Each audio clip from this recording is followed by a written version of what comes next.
இந்த அதிமுகவில் அடுத்தடுத்த திருப்பங்கள் நேற்றிலிருந்து எம்எல்ஏக்கள் ராஜினாமா, தொடர்ந்து நிறைய சட்டமன்ற உறுப்பினர்கள் ராஜினாமா செய்யப் போகிறார்கள் என்று செய்திகள் பரவிய சூழ்நிலையில் இசைக்கு அம்பாசமுத்திரத்தில் இசைக்கு சுப்பையா ராஜினாமாவோடு அந்த ராஜினாமா படலம் நிறுத்தப்பட்டு இணைப்பு படலம் தொடங்கியது. ராஜினாமா படலம் முடிந்து இணைப்பு படலம் இத்தனை விரைவாக தொடங்கி அது நிறைவு பெற்றிருக்கிறது. இதற்கு என்ன பின்னணி காரணம்? ராஜினாமா செய்தவர்களுக்கு அவர்கள் அதிமுக எம்எல்ஏ என்பதை மீறி அவர்களுக்கு என்ன உத்தரவாதம் தாவேக்காவால் அளிக்கப்பட்டிருக்கிறது என்பது உங்களுக்கு ஓரளவு தெரிஞ்சிருக்கும். அது என்ன உத்தரவாதம் அவர்களுக்கு அளிக்கப்பட்டு ராஜினாமா செய்திருக்கிறார்கள் சார் இந்த 4 பேரும்? உத்தரவாதம் சொல்றத விட தப்பித்துக் கொண்டார்கள் என்று சொல்லலாம்.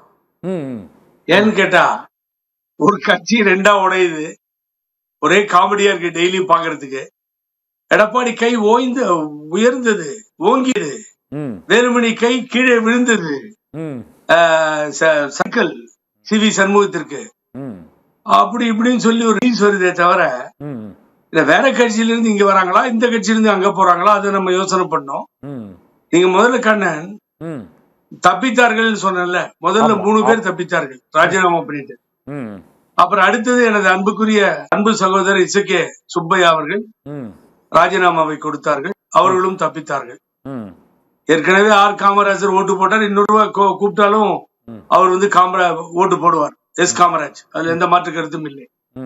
இப்ப என்னாச்சு, 117 ஒண்ணு இடைத்தேர்தலுக்காக போயிடுச்சு திருச்சி.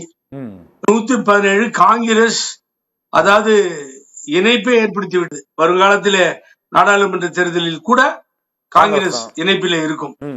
அப்படின்னா 117 5 122 ஆச்சு. இப்போ இவங்க 4-5 பேர் இருக்காங்க. சோ அப்ப என்னாச்சு, 117 எட்டுது நீட்டா. கரெக்டா கண்ணு? 107 5 111 115 தான் ஆகுது. 107 5 112 இவங்க 5 117 116 தான் ஆகுது. 107 5 காங்கிரஸ் 12 112.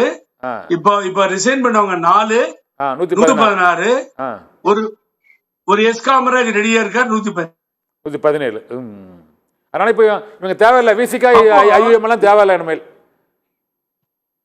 இல்ல அப்படி சொல்ல வரல, அவருடைய கூட்டணி தொடரும். இருந்தாலும் சரி, அந்த என்ன செய்வார்களோ என்ன நடக்கும். ராஜினாமா பண்ண வைக்க இந்த 4 பேரும் தேர்ந்தெடுத்ததற்கு என்ன காரணம் சார்? இவங்க எஸ்பி வேலுமணி சிவி சண்முகத்துக்கு அணியில இருக்கிறாங்க.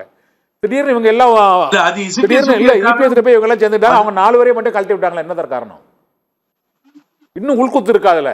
இல்ல சார், அப்படி இல்ல. அதாவது இந்த 3 பேர் 4 பேரா இன்னைக்கு இசைக்கே சுப்பையா நேற்று அழகாக சொன்னார், என்னுடைய துதிக்கு போகிறேன், இந்த 5 வருடம் நான் என்ன திட்டத்தை நிறைவேற்றுவது, இந்த கட்சி தோற்று விட்டது, காணாம போயிடுச்சு, இனி இருக்குமா இல்லையா, வருங்கால உள்ளாட்சித்துறை தேர்தலிலே உள்ளாட்சி தேர்தலிலே முதல் போல ஆகி 0க்கு போகுமா, இல்ல நாடாளுமன்ற தேர்தல் வரும் தேர்தலில் என்ன ஆகும், இதெல்லாம் கேள்விக்குறியாகிவிட்டது. கட்சி 2ஆக பிளவுபட்டது. இப்ப என்ன அது மாதிரி ஆகும்போது நீங்க கேட்ட கேள்விக்கு பதில் என்னன்னா, தொகுதி நலன் கருதி ராஜினாமா செய்திருக்கிறார்கள். ஆகவே நீங்க வேற எதையும் அங்க சஸ்பெக்ட் பண்ணாதீங்க. ஏன்னா எனது அருமைக்குரிய நண்பர் இசைக்கே சுப்பையா அவர் பணத்திற்கு விலை போவர் அல்ல. அவர்கிட்ட இந்த ஆர் சைட்லாம் ஆகாது. கே நகர்ல அவருடைய அலுவலகத்தையும் இந்த டிடிவி தினகரனுக்கு கொடுத்திருந்தவர் அவர், என்னுடைய நெருங்கிய நண்பர் ஒரு காலத்தில். ஆகவே அதெல்லாம் அவர்கிட்ட ஆகாது. அவர்கள் செல்வந்தர் வேற,